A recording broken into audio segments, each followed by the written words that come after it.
We're live. Sure.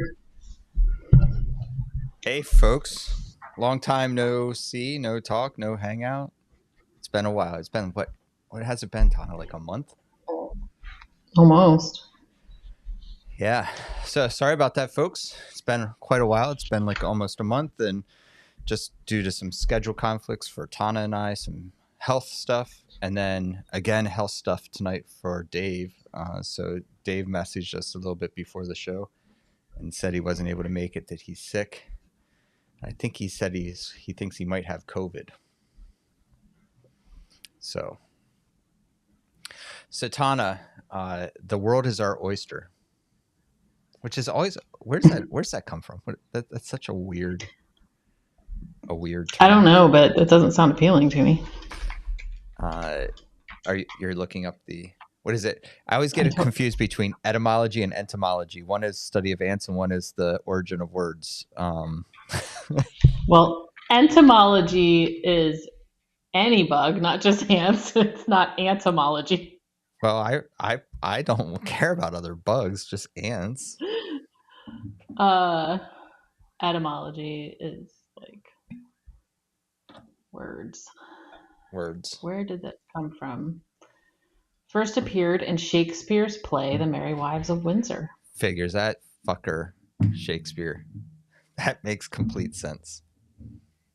He just makes introduced stuff up. So many words and phrases and yeah.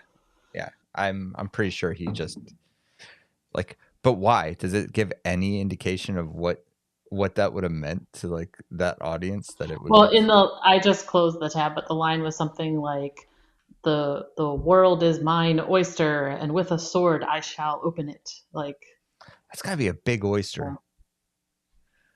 I mean, if you need a sword, don't you just either that or you're really bad at it? Don't you just use like one of those little pen knives almost to pop one open? I have no idea. Yeah, seems ridiculous. Shakespeare, he's so dramatic. Such a drama. Speaking of dramatic, it's Holy Week. Yes, it is. So Tana, you have way more experience with Holy Week than I do. Like, you're Catholic. Holy Week is way more a part of your story. Was Catholic. Do you ever stop being Catholic? I mean, I feel like once not an ethnicity. Once you've been Catholicized, always Catholicized. Always Catholicized? Yeah, that's what it seems to be. Yeah, we did do, so we always did, I mean, I know a lot of evangelical churches do this too, but we always did the Palm Sunday thing when you had the palms and, waved them around and everything. But like you just don't care? The thing that was always interesting, when you had you wave it like you just don't care? No. No.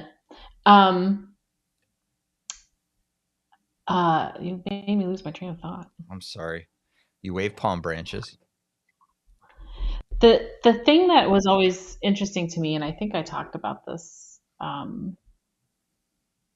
before at some point, maybe during one of these, I'm not sure, was there was the Stations of the Cross. Mm-hmm.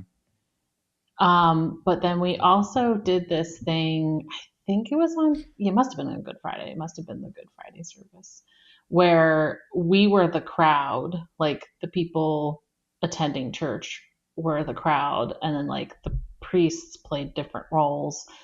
It wasn't like they dressed up or anything. It was just they read different roles. And so we as the crowd were like, we want Barabbas and crucify him, and and it was just, that always just struck me as a very odd tradition. I think understanding what the whole, like, he died for our sins, like that whole approach, I kind of get how that goes with that. But so for you, how is like Lent, Easter, all of that now? I mean, like, you grew up with it and it was a part of your life, and so so when I went to the Catholic school, there's fish on Fridays. I love that, like, when we're talking and thinking about like Holy Week and ritual, that it's the fish fry that Fish fry. I mean, that's always a big deal. I mean, it really is. I mean, a lot of the Catholic churches around here have big fish fries, and it's open to the public. Um, communion isn't, but the fish fry is. So it's interesting. I don't, all of that has sort of. I feel like it's all sort of faded into the background by now. When mhm. I first left the Catholic Church, it was very difficult to let go of some of the traditions. You know, Did you like them? um, no, because I felt obligated to them. Oh, interesting. Yeah, so like Lent, I felt guilty for not doing Lent. Mm, And then I tried at first to do different, like, I can't think of what they were, but there's like things that people would mock people for giving up for Lent because you weren't really giving stuff up in a way. I don't know what you're talking about. Um, Never heard of anyone doing such a thing. no. And I think we had the transition to the sort of fundamentalist evangelical Good Friday service and then Easter Sunday. I mean, there were a lot of similarities. So I don't think it was too difficult because the churches I went to at first all observed Lent as well. Right. Um, I don't think as stringently, but At least like tipped a hat to it, acknowledged it type thing. yeah, like, oh, it's Lent, and that was, it was more like if you're gonna give something up, here's some things to think about. Sure. Whereas at the Catholic Church, it was like, what are you giving up? Right. Um, and then if you cheated and didn't do well with it, that was like a huge source of guilt. Everything's a source of guilt. Yeah. I was talking to some of my. So Go yeah. ahead. Sorry. No, I was just like done. I was talking to a couple coworkers today, where I have a part-time gig, and it's a it's an organization, a nonprofit that is run by or was founded by a Lutheran pastor. And so, um, anyhow, just talking about Holy Week and stuff, and it's so interesting because I realized just how far removed I am from a church calendar, Hmm. how far removed I am from a lot of the more, um, I don't know, liturgical. I don't know if liturgical is the right way because I'm not sure that they would identify themselves as being more liturgical, but the more high church, the more, yeah, I guess church calendar type thing. So, like, for me, I always get Good Friday and Black Friday mixed up, not on the calendar, but just which one is which, because it's not significant to me, right? In the idea that we're celebrated. To me, it actually feels like Black Friday uh, is sad. And so that should be the Friday when Jesus is crucified. Right. Good Yeah. Friday is when companies move into the profit for the year. And so that makes sense that it should be that. Instead, they're reversed. Uh, Yeah, that's kind of weird. so I always get them mixed up because I feel like the descriptor fits the other one better. Um, Yeah.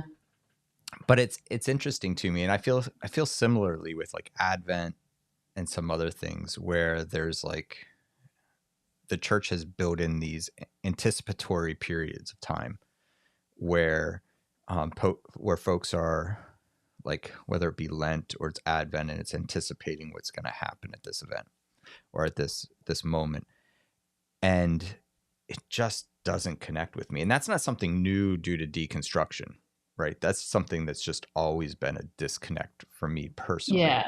Like, Yeah. I was telling my coworker, I was like, think about like Advent. Advent, we celebrate a baby in a manger. Like, on my birthday, no one celebrates baby Don. Like, why do we keep making Jesus a baby? Like, let the man grow up. He's allowed to be an adult. Why? Like, no one makes an effigy and swaddles it and holds it in honor of me on my birthday. I mean, I don't know anyone that Are has. you are you comparing yourself to Christ? No, I'm saying that clearly my birthday and Jesus's birthday are so drastically different that it's foreign to me to see a birthday through the lens of this like infant Yeah. mindedness. Well, I think, that's all about the virgin birth and all that stuff. And he came as just a baby. And, um, I mean, Mary's big in the Catholic Church, so that was also a thing. Um, yeah, that's interesting.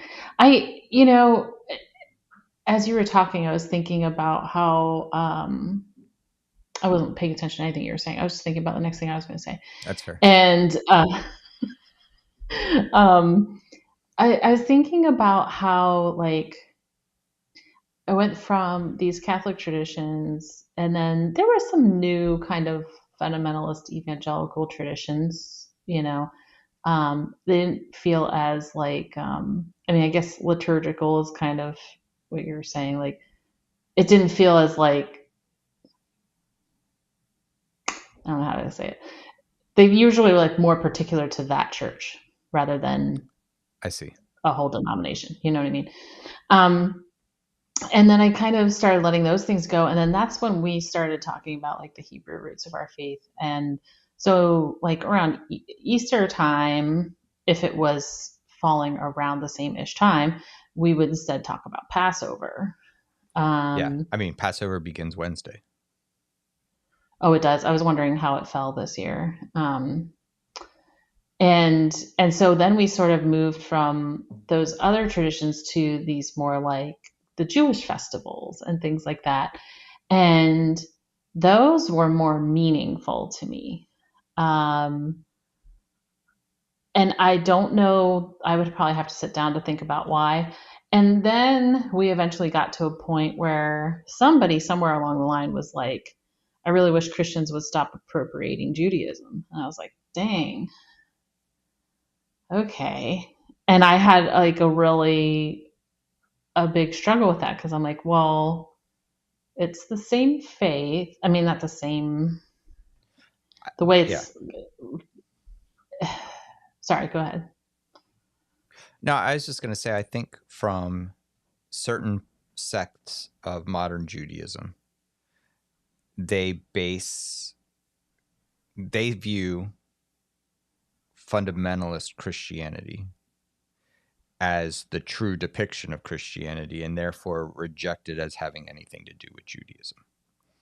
But Mm-hmm. then you have other portions of Judaism that that have these Jewish scholars like Amy Jill Levine, David Flusser, Mark Nanos, and others who I think are actually encouraging Christians to understand Judaism in its own right and see how Judaism in its own right adds depth, meaning, and beauty to Christianity.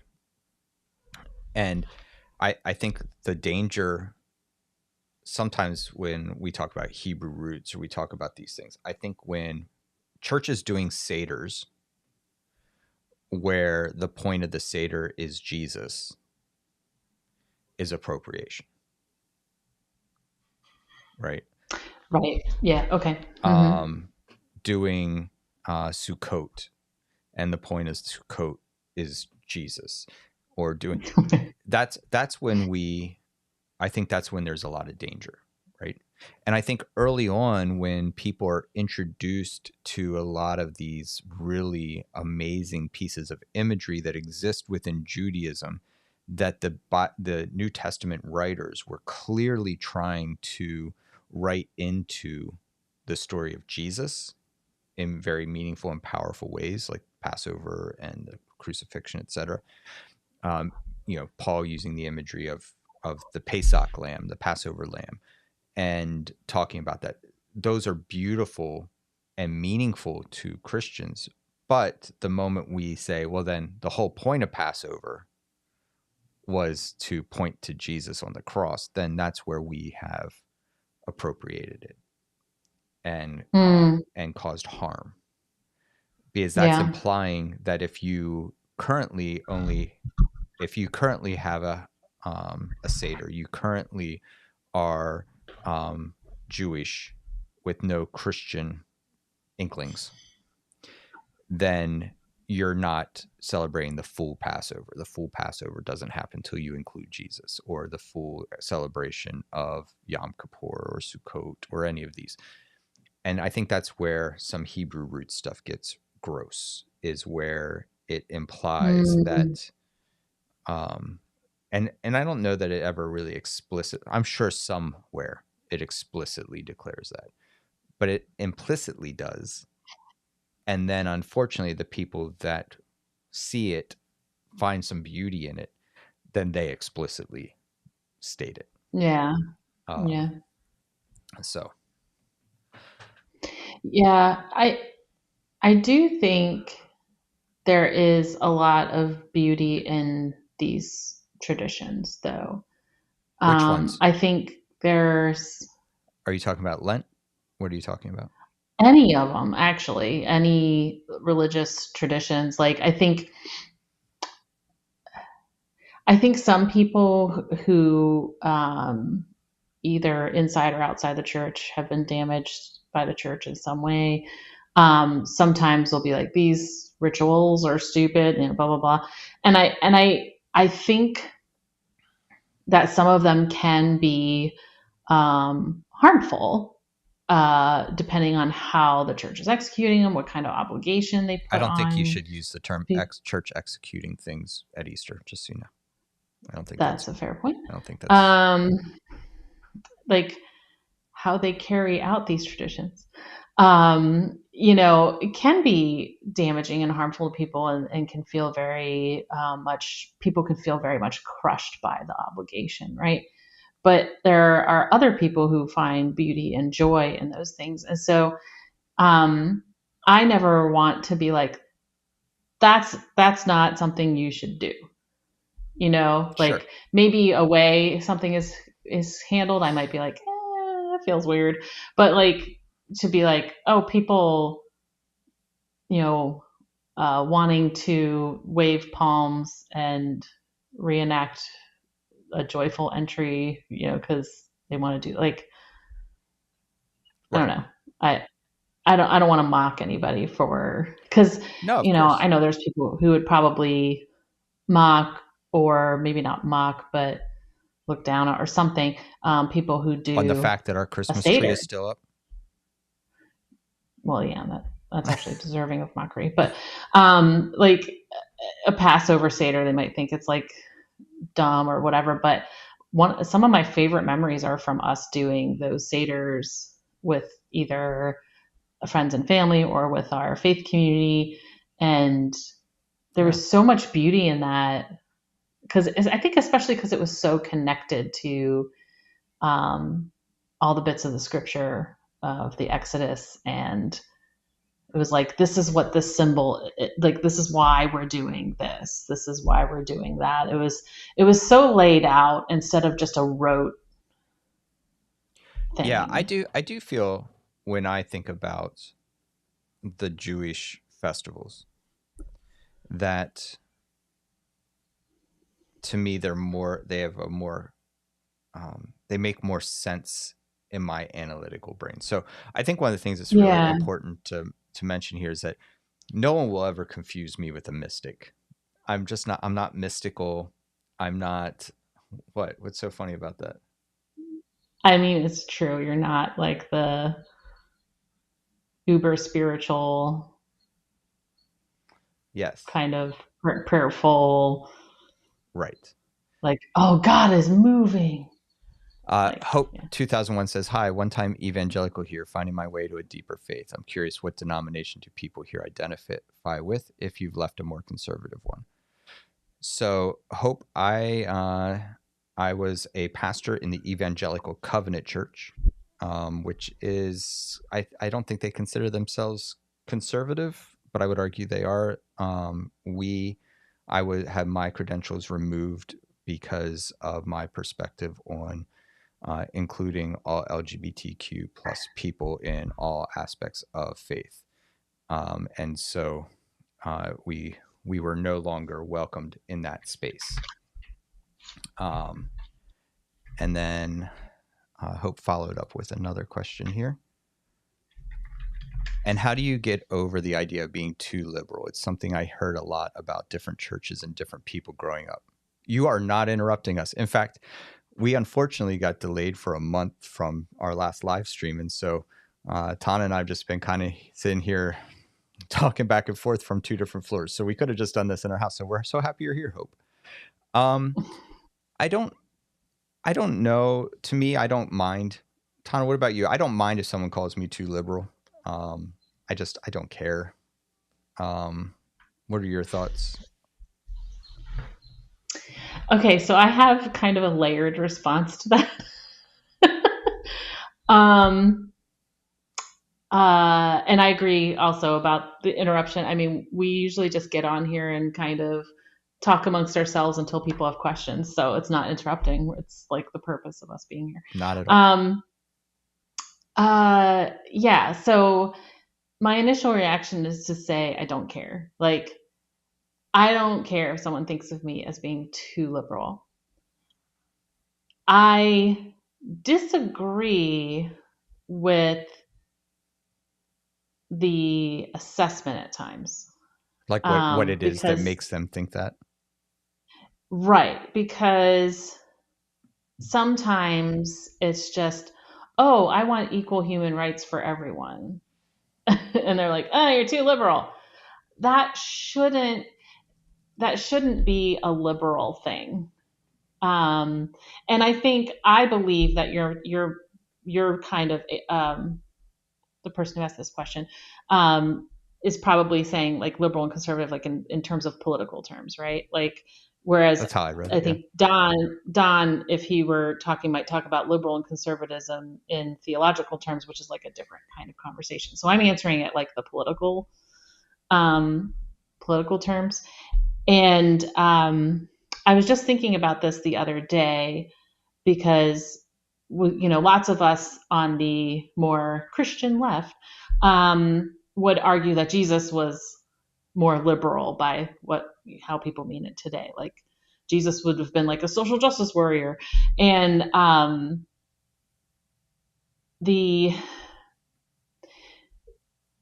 it's a shame to me that certain things have become associated with political labels, whereas they should just be things we do because we're human beings who care about other human beings. Right. So, yeah.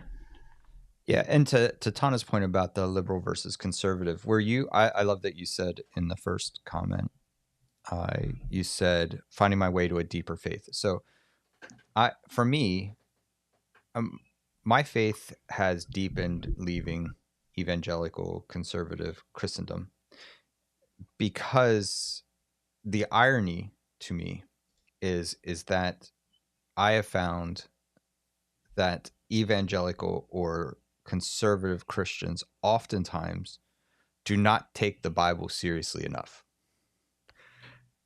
And I take the Bible very seriously. The irony would be is that they would look at me and come and see some of my conclusions and assume that I actually don't take it as serious as them.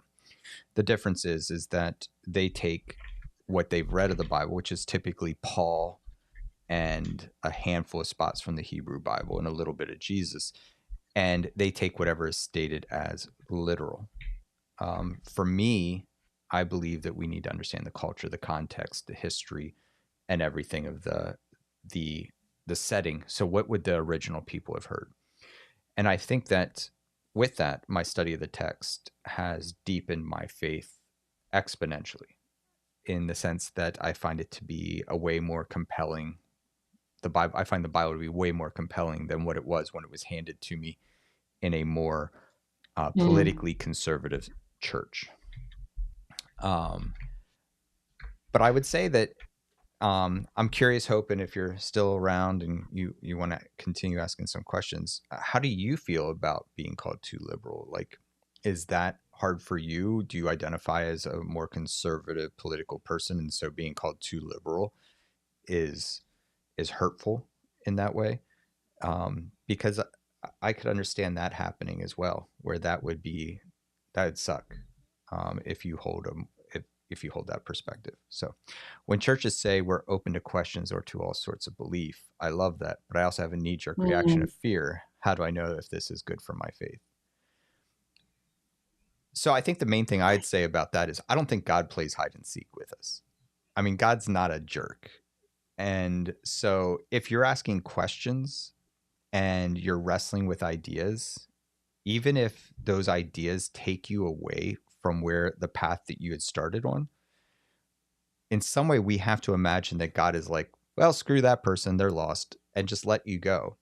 And I think sometimes we hear that type of God preached in a more conservative setting.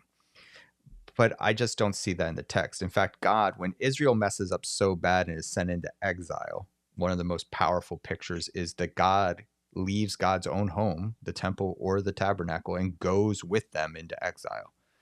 So God never abandons the people, even when they're so far off track that they end up entering into exile. So if you and I are asking sincere questions to try to understand what we believe about God, what we believe about our faith, I believe that delights God, not it's not a space for us to be afraid. But I understand why people feel that way, because we're taught that to question God is to lack faith. To question our faith is to lack faith. Or that if we don't have these strict spaces that we stay within, we could wander off too far. What do you think, Tana? Don, can you show the question again? Yeah.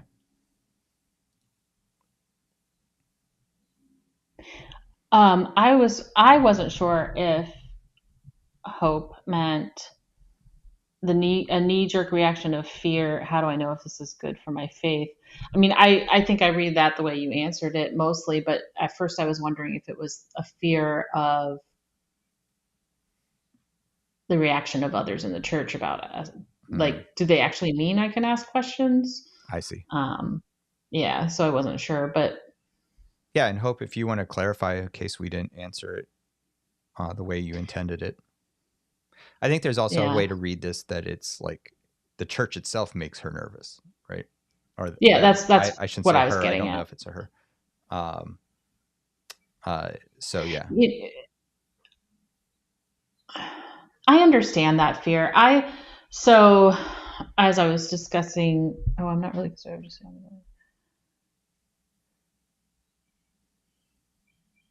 I never knew it was really possible for people to have different interpretations of the Bible or even parts of the creed.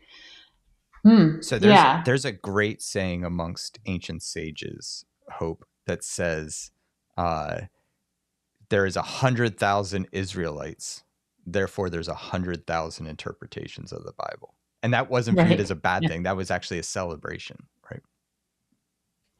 Yeah.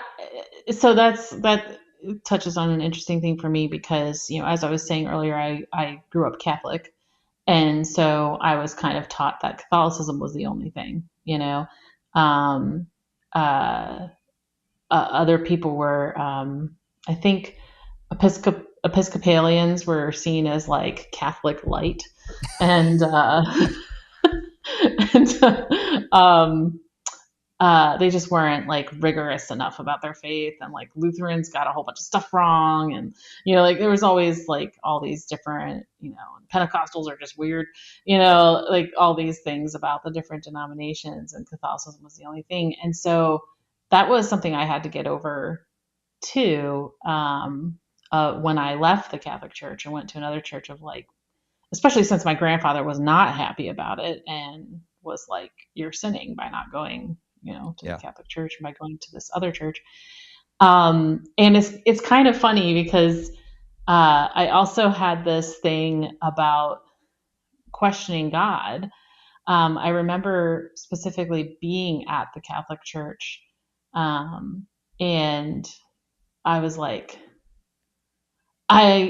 what if I just don't want to believe in God? I don't believe in God. And then immediately like looking up at me like, sorry, I didn't mean it. I didn't mean it. I didn't mean it. Right. And so I think there is that, like, that fear is so ingrained in a lot of people, and it's sometimes hard to get them past it. And um, I wish I could figure out like a formula for doing that, but there isn't really Well, one, I you think there's know? a few hints we can look at to kind of realize that even in the churches that might present that idea, they don't even believe that. Such as uh, every time your pastor preaches on a passage, do they preach it the same way every time? And if they don't, then they're looking at it with different interpretations. They're Mm, interpreting it differently every single time. If you are within your own denomination, were to go from one church to another and listen to sermons on the same passages in all the different churches within that denomination, would they all sound identical? And they're not going to. So even if they're not, they might be similar or have similar threads or themes, they're still seen slightly different. They're still being used in a slightly different way, which means that they're demonstrating that the text has room for us to move.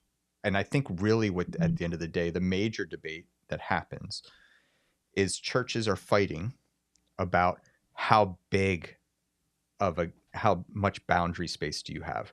What is the distance you're able to move from this perceived center point and still remain uh, faithful to the passage. And I think the danger there is that we are left with a person's opinion as to what that center point is, right? And because of that, we then have all these denominations that have happened because everyone says, here's the center point. You can diverge slightly, but only this far. And if you go beyond that, well, then you're no longer a part of what we consider to be Christian, or no longer a part of what we consider to be whatever the denomination might be or the church group might be. mm, And so mm. then you are outside of the circle.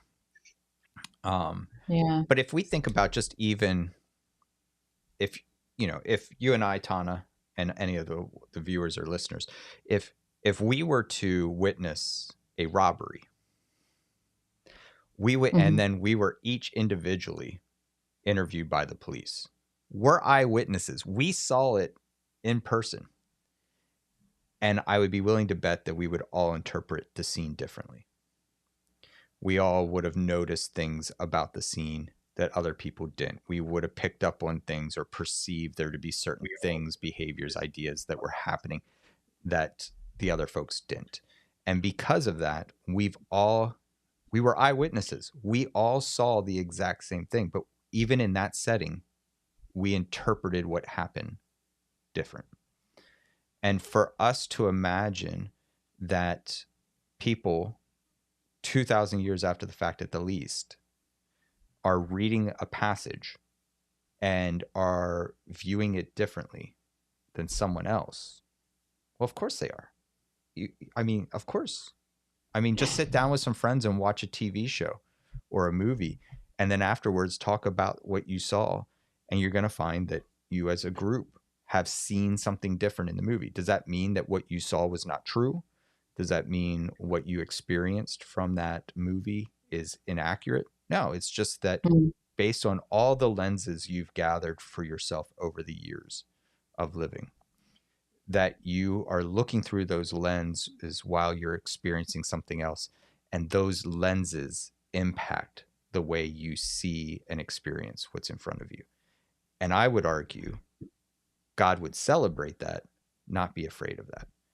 Because if we believe that God is with us and God is a part of our life, and as we grow and we gain these lenses, especially if we are living a life that's intended or bent towards God, then those are all good. I'm boring you, Tana. I apologize. mm. No, I'm just still sleep deprived, unfortunately. Sorry. Anything else you want to contribute? Um,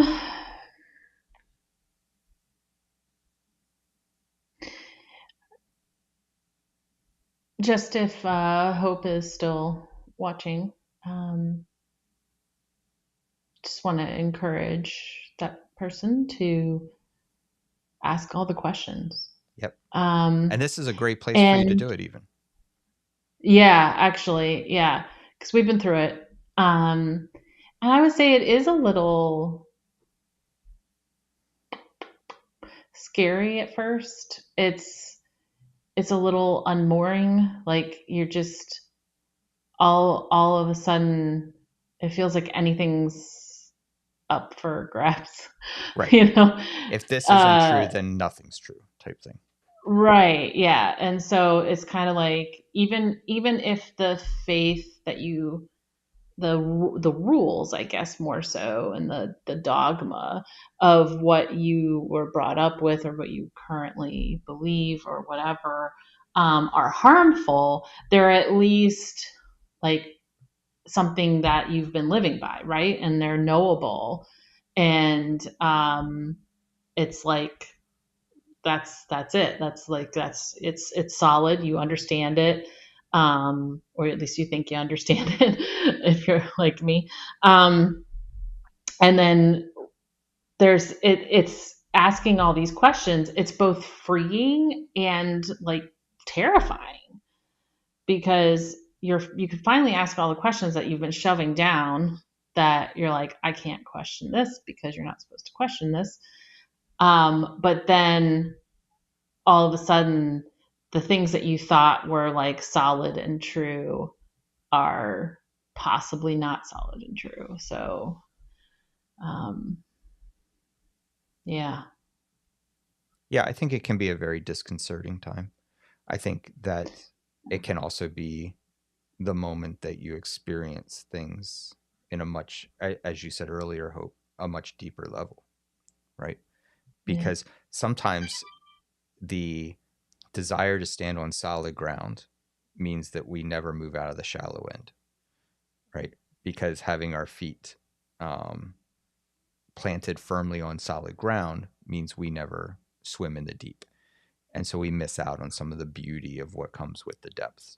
And Yeah. certainly there's potential danger, but people drown in the shallow end all the time too. I think that we try to scare. It was the cat. The cat is meowing at Is your she, door. Um, okay. I'm gonna let her in. I'll be right back. okay. So I do think that there is something about the fear of losing that solid ground under your feet in order to kind of experience swimming. But it's a necessary step. So anyhow, Hope, thanks. Those were great questions, and I'm not sure that we really did a great job of answering them. So if you want to add any additional questions to the chat, feel free, and we'll wait for Tana to return from the abyss. Um, I'm back. I know The kitty. we could hear the journey. Oh, sorry. I should have muted. So She was very loud. And I opened the door and immediately smelled muffins baking. So now I'm just like, oh, it smells good. Anyway, so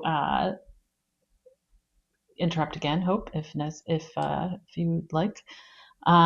But did you want to go back and talk more about Holy Week or?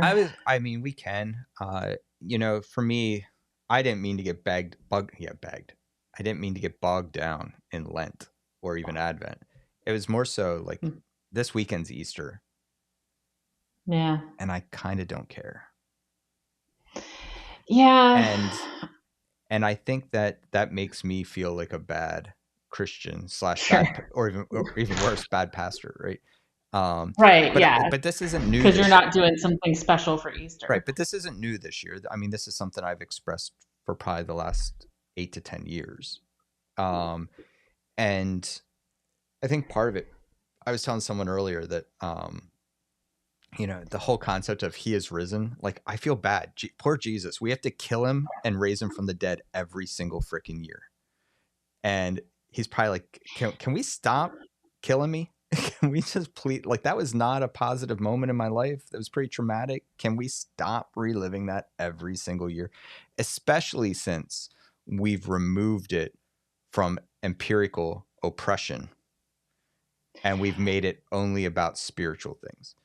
And so, like, not Yes. only do we redo this weird fetishization of the murder of Jesus, we also detach it from Yes.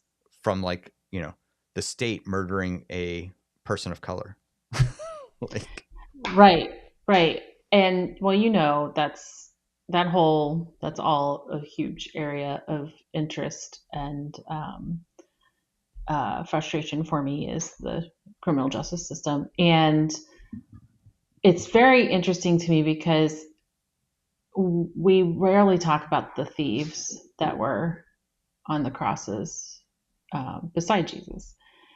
And there's a couple different things I've thought over the years, like baptism. Like, you know, Jesus isn't like, well, get down off these crosses, get baptized, and then you can go and be in heaven. Like, so like the rigid, you know, must be baptized thing is always interesting to me. But also, he just says, you know, truly today you will be with me in paradise. And everybody loves to talk about Jesus and the cross, and that is just like it, right? That's it for Christianity. That's the thing. That's the big game. But somehow that grace, right? That amazing grace. And the things that I hear people go on. Jesus gave his life for us, and he died for our sins, and blah blah blah. And I'm so grateful to receive this, right? And then it's like, screw anyone else who sinned if they sinned in certain ways that I deem terrible. And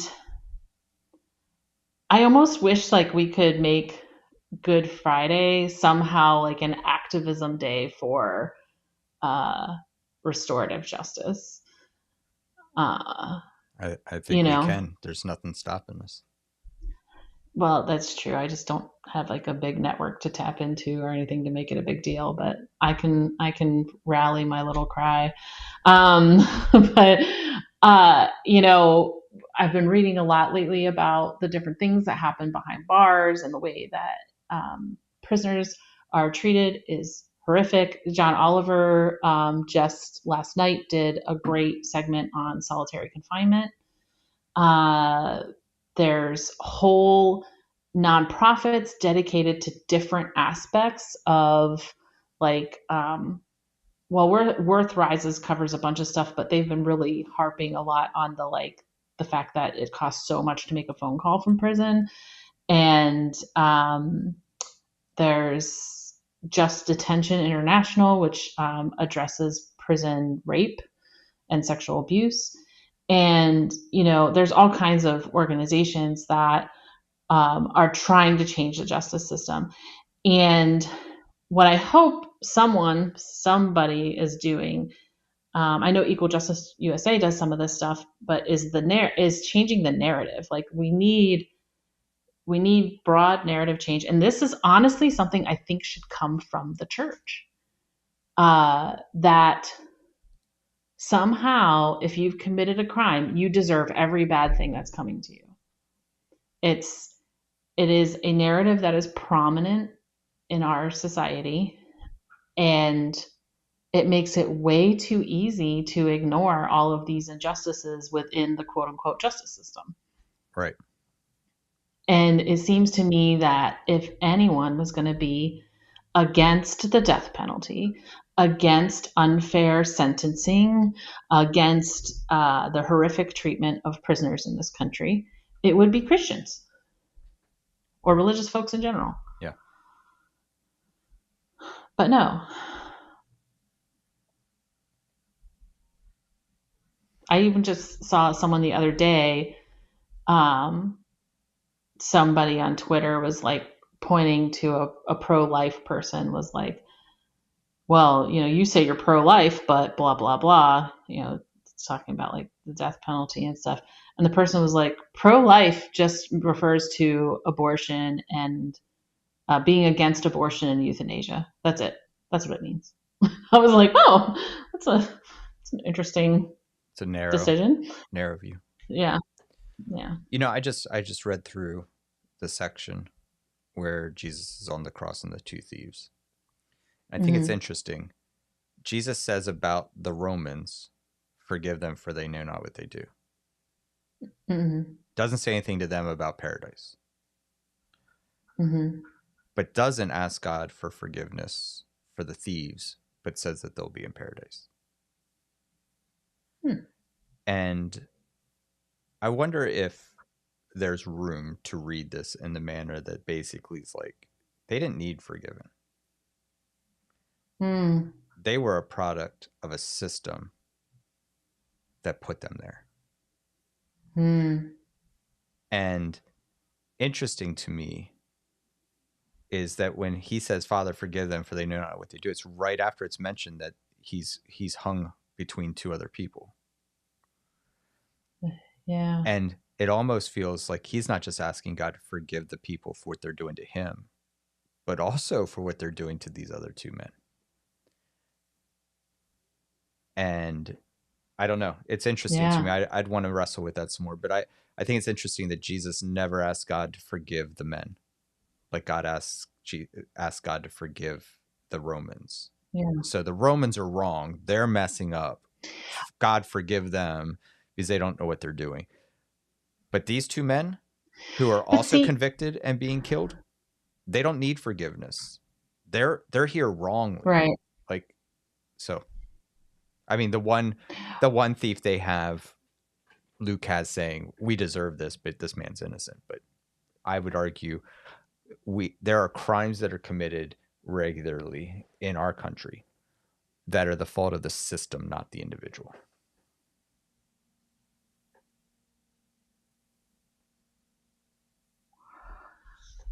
So I have some pure conjecture thoughts here. Well, first of all, I forgot about the Romans part. The forgive them for they know not what they do.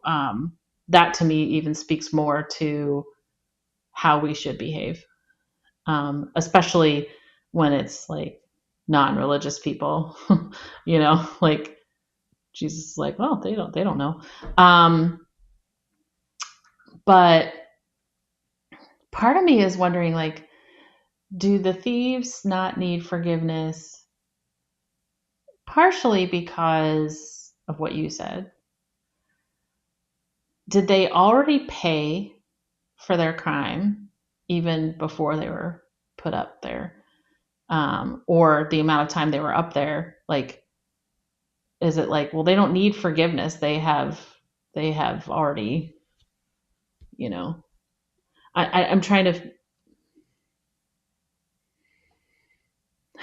I'm having a difficult time expressing this I because think I we're might be getting at the saying same. something that's, I think we're getting to the same point.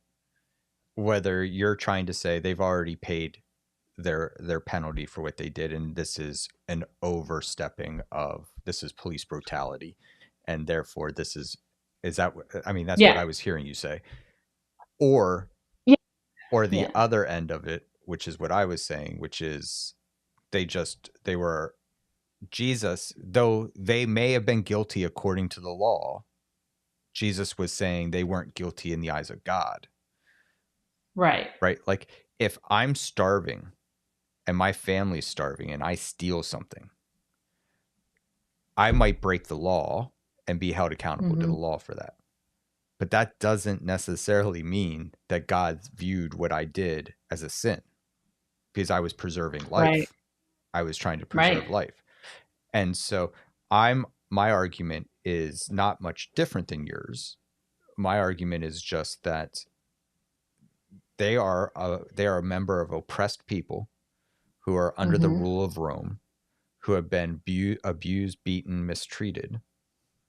And in the midst of that, somehow in their life, whether it was genuinely that they broke a law or they were wrongly convicted, there they are And Jesus does not seem to think that one of the things is necessary is to say that their sins need to be forgiven. The Yeah. only people that Jesus sees as sinners in this moment are the Romans. Mm-hmm. And they're the only ones that need to get right with God.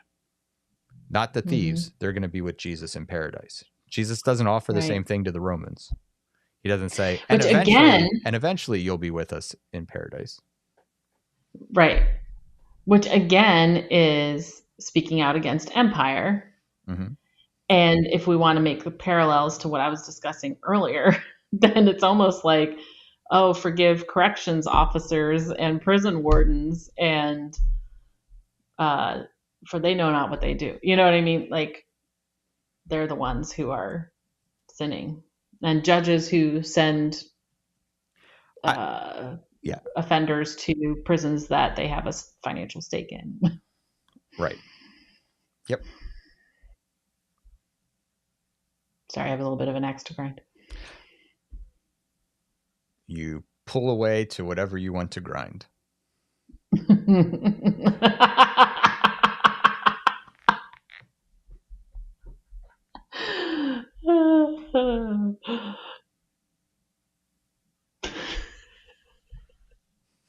Sorry.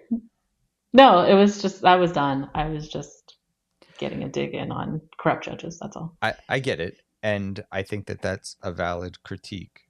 I just, yeah. It's okay. Do you have anything you want to say in closing? Because we're almost at time.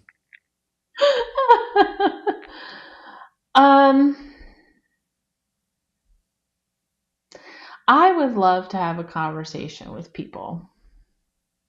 I have no idea how we go about this. I don't know if this is a thing we try to do through AJFF. This is something, I don't know. I would love to have a conversation about how we shift the narrative, how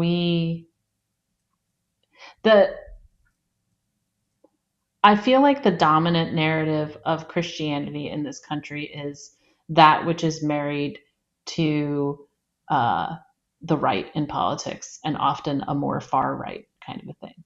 Like, whether that represents the actual beliefs of the entire country, I don't know. But it's what's getting the most airtime. It's what's getting the most attention. And I would love to see, like, love to figure out how we shift that, how we go, no, this is not the Jesus of the Bible. This weird, gun-toting, angry, LGBTQ hating, like, is not, that's not Jesus. It's just not. And yeah, if anybody out there has like a bunch of money they want to put behind that, I would love to come up with a program. Wow, that escalated quickly. It went from I'd like to talk to some people to anyone with deep pockets listening.